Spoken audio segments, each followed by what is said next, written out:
Looking to update the phone number on your Facebook page? Let's go through the steps to edit your phone number information. Start by opening the Facebook app and logging into your account. Tap the menu icon, 3 horizontal lines, and select Pages.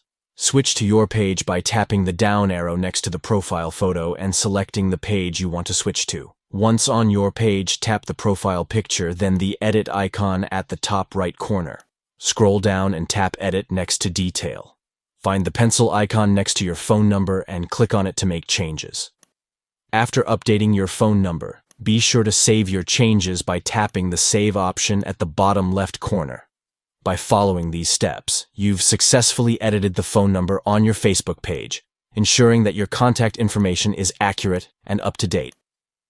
Keeping your phone number current is essential for effective communication with your audience. Thank you for watching, and stay tuned for more useful guides to enhance your social media presence.